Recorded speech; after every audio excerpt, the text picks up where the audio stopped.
You don't need to shout. You don't need to explain. You don't need to write long messages, pouring out your heart just to be heard by someone who never truly listened in the first place. You need one moment, one decision, one action rooted in self-respect, and it changes everything. Here's the truth. Most people don't want to say out loud, toxic people aren't complicated. They're predictable. They come in patterns. Same tactics, different names. They poke until you react. They twist your words. They guilt you.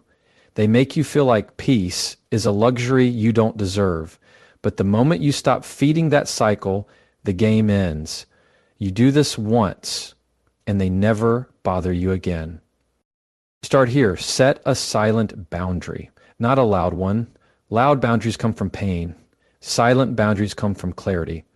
When someone crosses your line and you don't scream, you don't threaten, you don't fight, you just shift. You stop replying, you stop sharing, you stop entertaining their chaos. That silence is deafening, and they feel it. It's not passive aggressive, it's self-preservation. You don't need to get into debates with people who are committed to misunderstanding you. You don't need to win every argument. When someone shows you a version of themselves that's cruel, manipulative, or draining, you don't need to ask why they did it. You need to ask why you stayed after they did. And once that question gets honest, the door opens. Some people only stay in your life because you keep letting them explain away their bad behavior. The moment you stop over-explaining, they panic. They thrive off your need to be understood. So stop handing them that power. No is a full sentence. That doesn't work for me is enough. You don't owe paragraphs to people who wouldn't give you a sentence of accountability. Next time a toxic person tries to bait you, don't react. Mirror. Not emotionally, but calmly. Let their sarcasm echo back as indifference. Let their insults bounce off a face that doesn't flinch. Let them watch you protect your peace without lifting your voice. It confuses them. Why? Because they can't argue with someone who doesn't step into the ring. Then go deeper. Don't just cut contact. Cut access. There's a difference. You can block someone's number and still think about them all day, but when you truly remove access to your energy, your time, your emotional space, that's when you win. You stop talking about them, you stop checking on them, you stop letting their shadow live rent-free in your head, and that is where your freedom begins. If someone can disrespect you once and stay in your life, what you've told them is, there's room for this behavior here. But the first time you calmly show them there's not, everything shifts. Not because they changed, but because you did. And sometimes all it takes is one firm, quiet move to reclaim your peace. This isn't about revenge. It's not about being cold.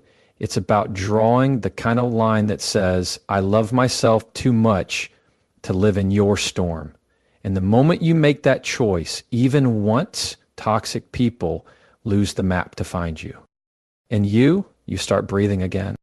Toxic people often rely on your reaction to fuel their behavior. It's not just what you say. They're watching how you respond, how flustered you get, how much attention you give them. The louder your reaction, the more control they feel they have over you. They thrive in chaos. They know how to press the right buttons because they've learned your emotional patterns. The moment you start raising your voice, over-explaining yourself, or defending every move you make, they feel like they're winning.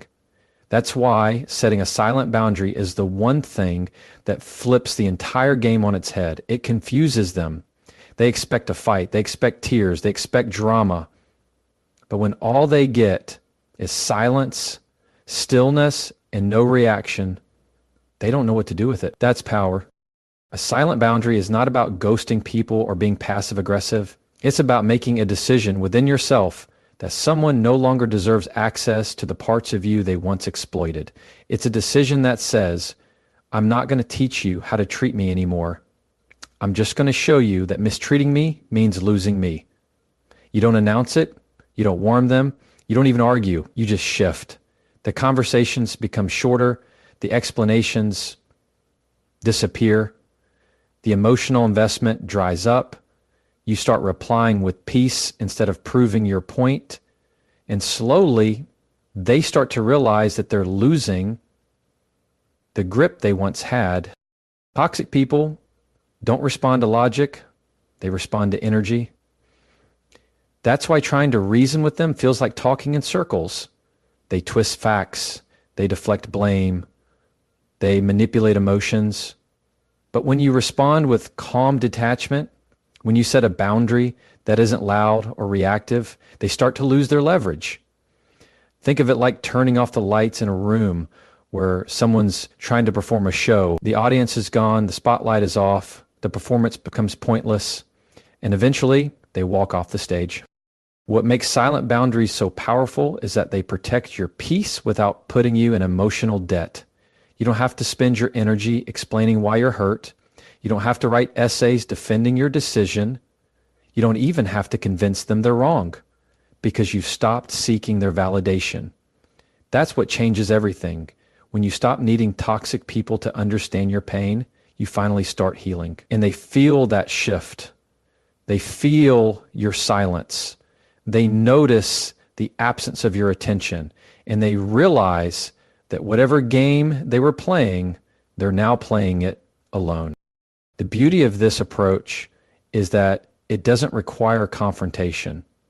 Not everyone deserves closure. Not everyone deserves a goodbye speech. Some people deserve nothing more than your absence. And when you give them that, not out of hate, but out of love for yourself, it's a message louder than words. It says, I've outgrown the need to argue with you. I've outgrown the need to be seen by someone who only looks at me when they want something. I've outgrown the cycle. And here's what's even more powerful. When you start setting silent boundaries, you start attracting peace into your life. You realize that not everything needs your reaction. Not every insult needs your defense. Not every accusation needs your explanation. Some things are simply not worth your breath. That's not weakness. That's maturity. That's emotional intelligence. That's you choosing to respond from a place of strength rather than insecurity. The moment you choose stillness over screaming, quiet over chaos, you begin to rewrite the rules of how people can treat you. And toxic people, they don't stick around when they're not being fed. When you stop being available for the games, the drama, the emotional tug of war, they retreat. Not because you told them to, but because your energy no longer entertains their dysfunction. You don't need to fight to be free. You just need one quiet decision made in clarity, acted upon in peace. Set the boundary once. Let your silence speak the message you're tired of repeating, and watch how quickly those who thrived off your reactions suddenly have nothing left to take. Toxic people rarely listen to your words. They study your patterns. They want to see how much space they can take up in your life before you push back. And when you try to argue or explain, they use your own words against you. That's why traditional confrontation doesn't work with them. What does work is mirroring, not mocking, not copying, but reflecting their behavior back at them in a calm, composed, and emotionally neutral way. When someone speaks with disrespect and you mirror it back with quiet boundaries instead of emotional chaos, they see themselves in a way that's hard to escape. And most toxic people cannot stand their own reflection.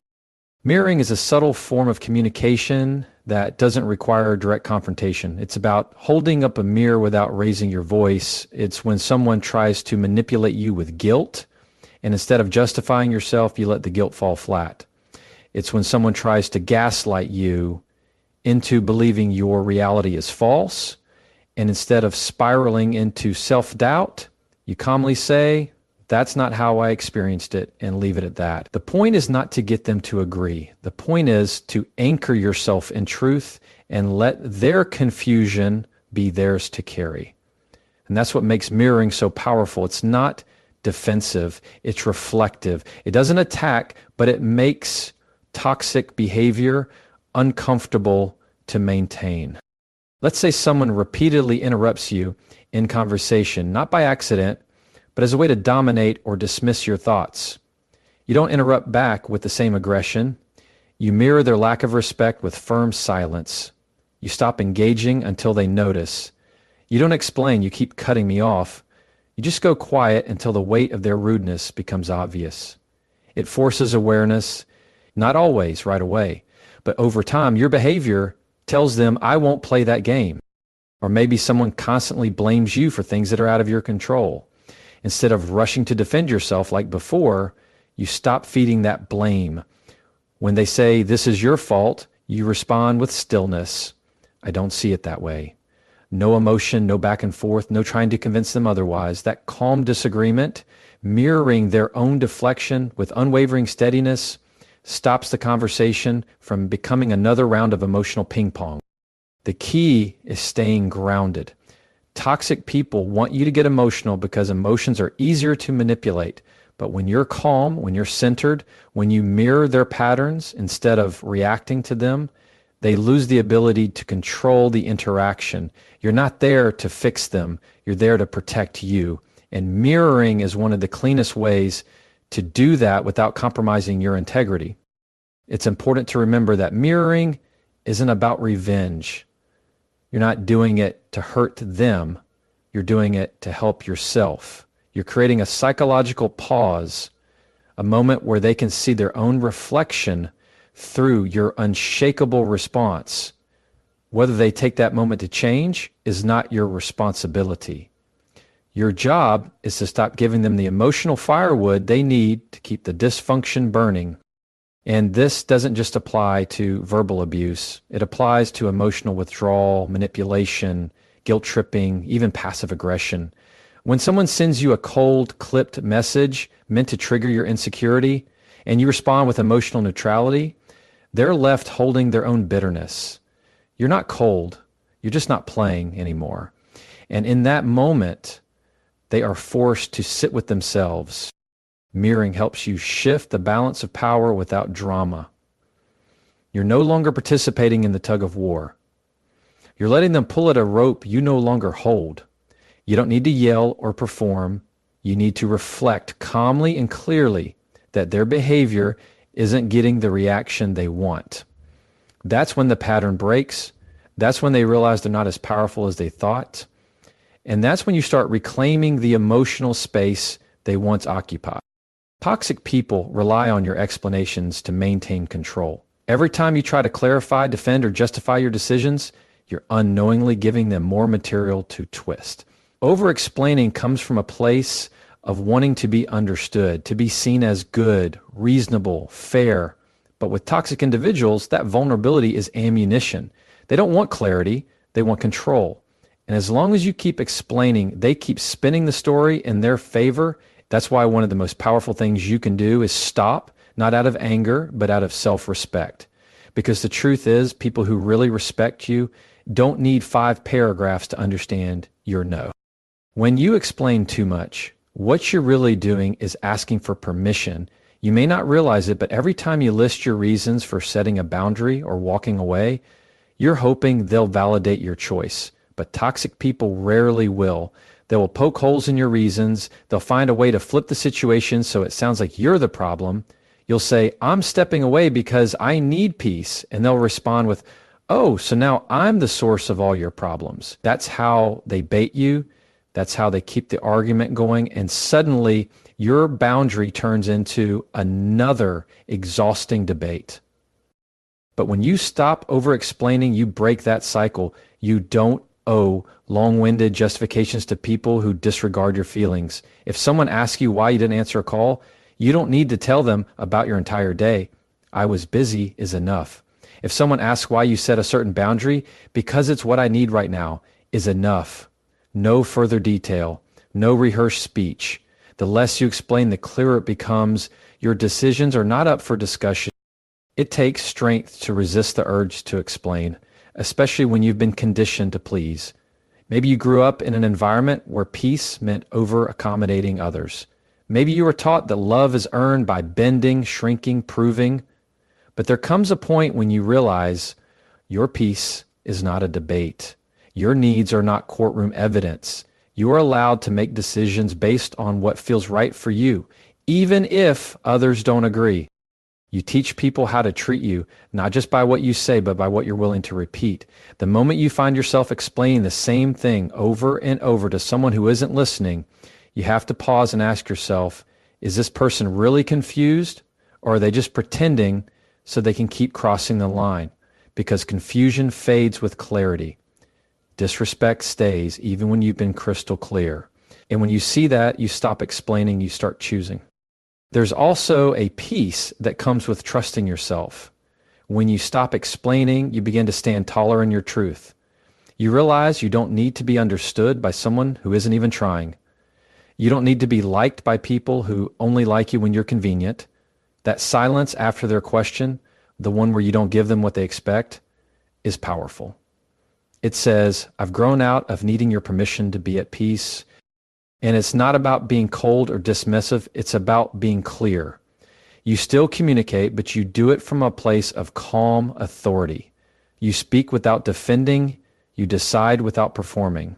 That kind of presence is magnetic and intimidating to those who once fed off your insecurity, because now they can't guilt you. They can't manipulate you.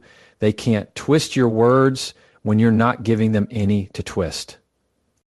Letting go of the habit to over-explain doesn't mean shutting down. It means you've started speaking a different language, the language of boundaries, self-trust, and quiet strength. It's a language toxic people don't understand. And that's exactly why they start to fall away. Not because you made them leave, but because you stopped giving them reasons to stay.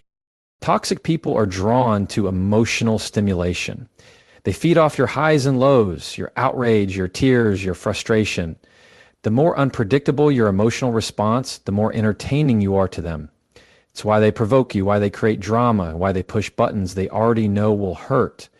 But when you remove that emotional reaction, when you become boring to them, they lose interest. This is what the gray rock method is all about.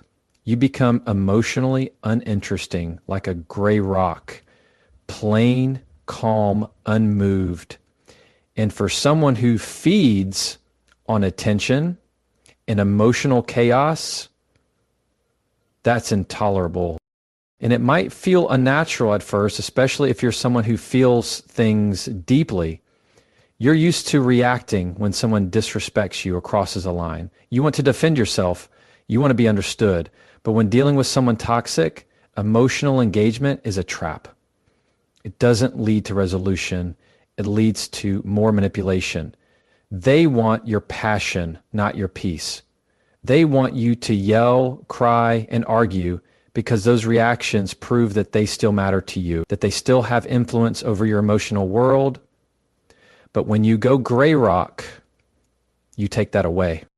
This doesn't mean becoming numb. It means being calm on the surface, even if you're angry or hurt inside. It means not showing them your pain, not to suppress your truth, but to protect it. You give them the same emotional energy you'd give a stranger asking for directions, short, polite, uninvolved. Okay, sure, that's fine. No story, no heat, no explanation. Your tone is flat, your body language neutral, your energy grounded. And in that stillness, they find nothing to feed on. They might push harder at first. They'll test you, say something insulting to get a rise out of you, stir old wounds, try to make you feel guilty or stupid or small. But you stay steady. You don't match their tone. You don't defend your choices. You let their words fall flat. They want to see your emotional fire, but you don't give them a single spark. That's where your power is, in the refusal to perform. It's especially effective in environments where you can't completely cut someone off, like work, co-parenting, or certain family dynamics. You still have to interact, but you don't have to engage. You don't give personal information. You don't share feelings. You don't reveal your inner thoughts. Every answer is measured, every reaction filtered. You keep it simple, neutral, and focused only on the task at hand. Over time, they get bored because the only thing they can control is what you give, and you're giving them nothing they can use. There's a kind of quiet strength in being emotionally untouchable. You're no longer scrambling to prove your worth or defend your peace. You're not emotionally bleeding in front of people who would only point at the wound. You've made a choice to starve their appetite for drama. And that choice tells them something loud and clear. I am not available for your games anymore. And this doesn't make you weak. It doesn't make you cold. It makes you free. You're not avoiding conflict. You're denying access. You're not shutting down. You're showing that not everyone is entitled to your emotional life. Toxic people live for reaction. They want to feel like they control your mood. But when you practice the gray rock method, they realize they no longer hold that power. You've become someone they can't manipulate because you've stopped showing them where it hurts. Eventually, they stop trying. Not because you told them to, but because you became a place where their games don't work. And they'll move on, looking for someone else who hasn't yet learned what you now know. Peace is more powerful than any reaction. And silence, when used with intention, is the loudest no you'll ever give. There's a difference between cutting contact and cutting access. Most people think that blocking someone, unfollowing them, or avoiding interaction is enough to protect their peace. And sometimes that's a necessary first step. But if that person still lives in your head, if you still replay arguments, check their social media, talk about them constantly, or feel triggered every time their name comes up, they still have access. Emotional access is the deeper layer. It's what truly determines whether or not someone still has power over you. Cutting access means deciding within yourself that they are no longer allowed to affect how you think, how you feel, or how you move. You stop explaining their behavior to others. You stop wondering what they're doing or who they're with. You stop imagining scenarios where they finally understand how much they hurt you. You don't wait for closure and you don't chase it. You reclaim the space in your mind where they used to live. That's when you go from simply avoiding someone to actually being free from them. This is one of the hardest parts of dealing with toxic people, because even when they're physically gone, the damage they've done can echo in your mind. You may still hear their voice in your head, still doubt your instincts, still feel the pull of unfinished conversations. That's normal. But healing begins when you start closing those doors one by one, even if they never get a formal goodbye, because closure isn't something they give you, it's something you give yourself. You decide, the story ends here. You decide they don't get any more chapters in your life. You decide your peace is more important than their presence. Sometimes people stay emotionally involved with toxic individuals out of habit. They've built their identity around trying to fix that person, earn their love, prove their worth. So even after they leave, they keep thinking about what they could have done differently. But here's the truth. If someone made you feel small, unsafe, or constantly unsure of yourself, then no version of you would have ever been good enough for them, because they weren't good enough for the version of you that already existed. And once you know that, you stop looking for explanations. You start creating distance, not just physically, but mentally. Cutting access also means being careful with who you vent to. Sometimes the people you talk to about that toxic person end up carrying their energy back into your space. They might update you on what they're doing. They might question your decision to cut ties. They might keep the story alive when you're trying to let it die. Protecting your peace means being mindful about who gets to speak into your healing. Not everyone deserves a front row seat to your growth, especially if they're still connected to the person you're trying to move on from.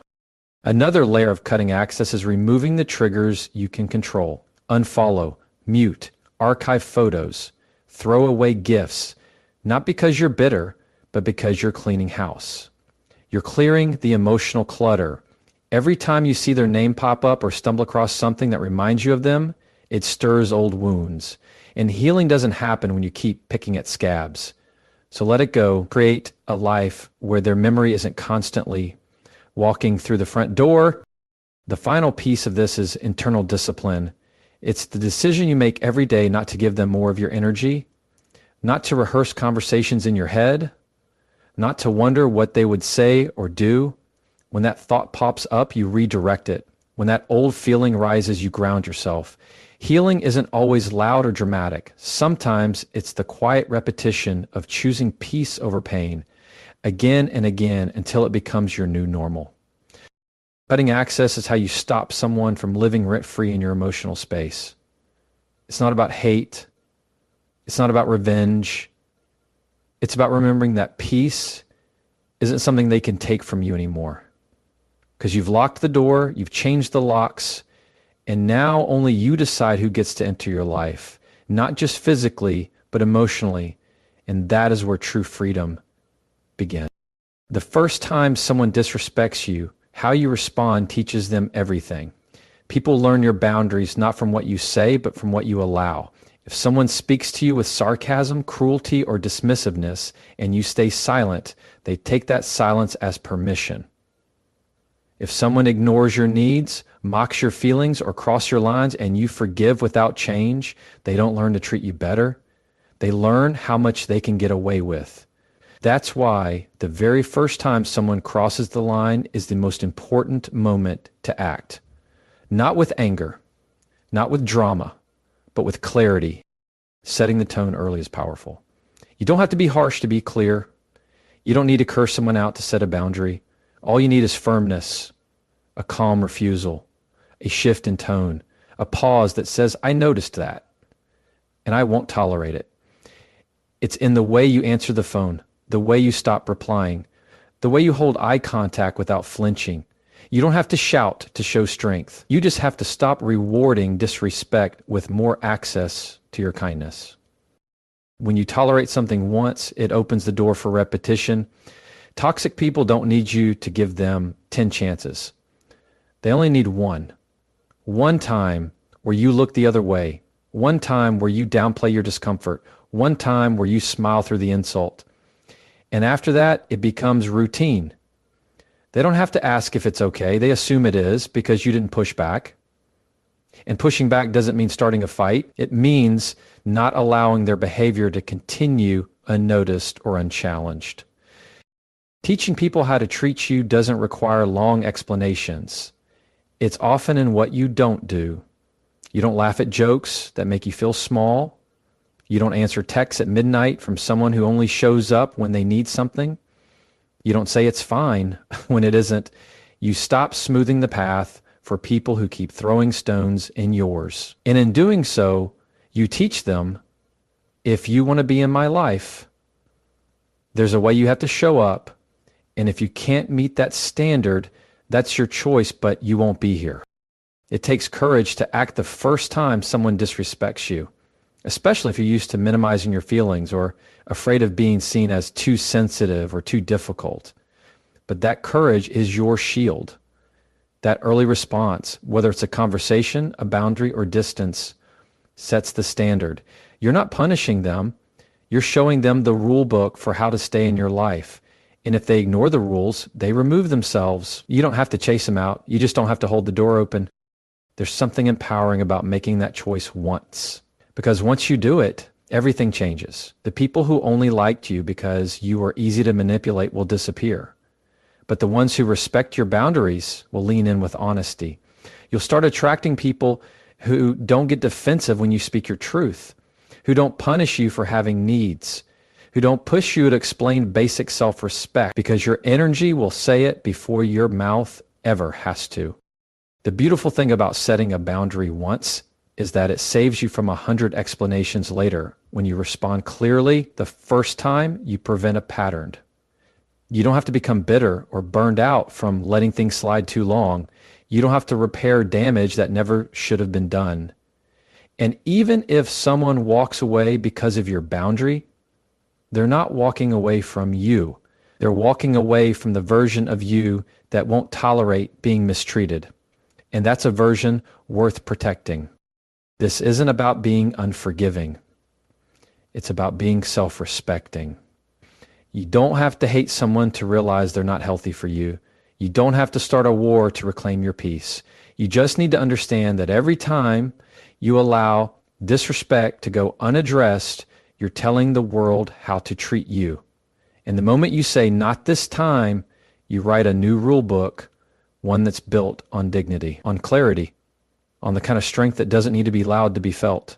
And the people who can't handle that, they teach you exactly why your boundary needed to be there in the first place.